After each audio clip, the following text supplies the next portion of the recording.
Perkenalkan, nama saya Arif Rusdian Kabai. Saya akan melanjutkan dari penjelasan Elviana Sari. Di sini saya akan menjelaskan contoh penerapan teori belajar kognitivisme dan langkah-langkahnya. Penerapan teori kognitivisme dalam pembelajaran teori belajar kognitivisme tidak lepas dari rangkaian proses pembelajaran. Menurut Munib Khatib, yang lebih ditekankan adalah the best process, bukan the best input. Yang jelas berpatokan pada kata setiap insan terlahir ke dunia ini dalam keadaan yang berbeda antara yang satu dengan yang lain. Belajar sendiri adalah perubahan persepsi dan pemahaman. Dalam proses kegiatan belajar mengajar yang menjadi titik paling dominan adalah mementingkan terbentuknya struktur kognitif sebagai usaha memecahkan masalah yang didasarkan kepada insight. Istilah insight adalah pengetahuan baru yang diperoleh setelah melalui proses pengumpulan informasi, relatif mudah diingat dan mampu dijadikan acuan dan menyelesaikan persoalan baru. Dengan demikian, seorang guru dapat mengajar dengan cara memasuki dunia anak. Gaya mengajar guru adalah gaya belajar siswa. Dalam aplikasinya, guru harus memahami bahwa siswa bukan sebagai orang dewasa yang mudah dalam proses berpikirnya. Anak usia prasekolah dan awal sekolah dasar belajar menggunakan benda-benda konkret. Keaktifan siswa sangat dipentingkan guru menyusun materi dengan menggunakan pola dan logika tertentu dari sederhana kompleks.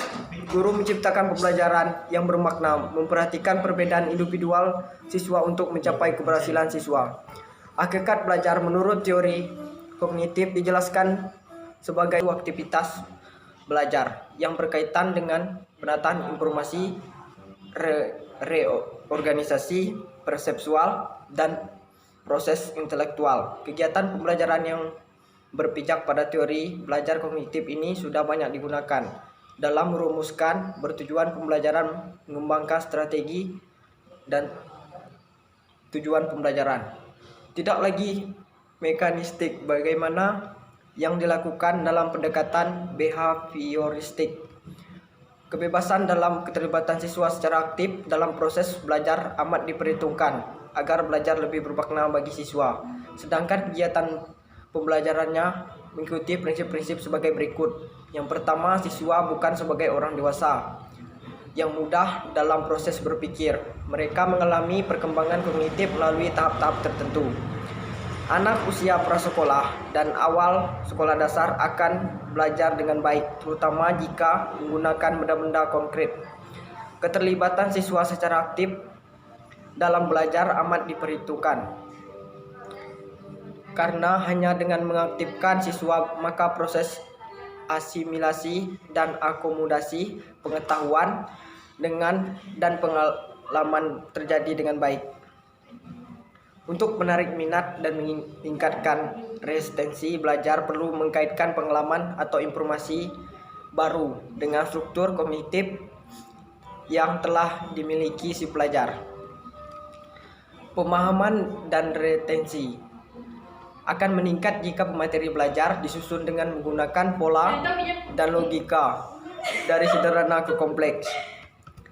Belajar memahami akan lebih bermakna daripada belajar menghafal. Agar makna informasi baru harus disesuaikan dan dihubungkan dengan pengetahuan yang telah dimiliki oleh siswa.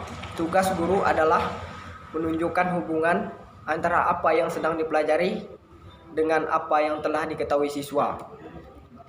Adanya perbedaan individual pada diri siswa perlu diperhatikan karena faktor ini sangat mempengaruhi keberhasilan belajar siswa. Perbedaan tersebut misalnya pada motivasi, persepsi, kemampuan berpikir, pengetahuan awal, dan sebagainya.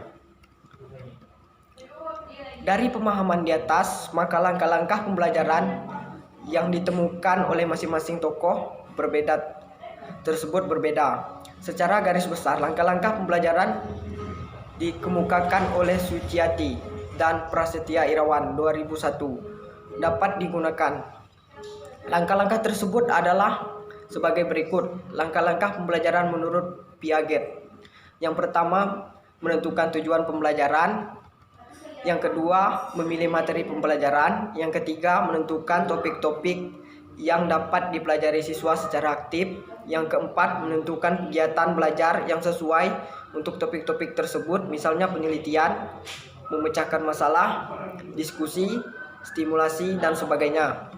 Yang kelima, mengembangkan metode pembelajaran untuk merangsang kreativitas dan cara berpikir siswa. Yang keenam, melakukan penilaian proses dan hasil belajar siswa. Langkah-langkah pembelajaran menurut Brunner. Yang pertama, menentukan tujuan pembelajaran. Yang kedua, melakukan identifikasi karakter siswa atau kemampuan awal, minat, gaya belajar, dan sebagainya. Yang ketiga, memilih materi pelajaran.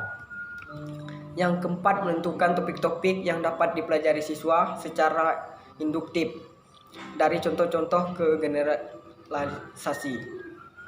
Mengembangkan bahan belajar yang berupa contoh-contoh, ilustrasi tugas, dan sebagai untuk dipelajari siswa. Mengatur topik-topik. Yang keenam, mengatur topik-topik dari sederhana ke kompleks, dari konkret ke abstrak, atau dari tahap enaktif, ikonik, sampai ke simbolik. Yang ketujuh, melakukan penilaian proses dan hasil belajar siswa. Langkah-langkah pembelajaran menurut Aung Subel. Menentukan tujuan pembelajaran. Yang kedua, melakukan identifikasi karakter siswa atau kemampuan awal, modifikasi, gaya belajar, dan sebagainya. Yang ketiga, memilih materi pembelajaran sesuai dengan karakteristik siswa dan mengatur dalam bentuk-bentuk konsep inti.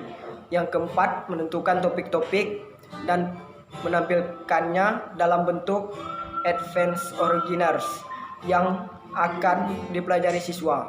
Yang kelima, mempelajari konsep-konsep inti tersebut dan menerapkan dalam bentuk-bentuk nyata atau konkret, melakukan penilaian proses dan hasil belajar siswa.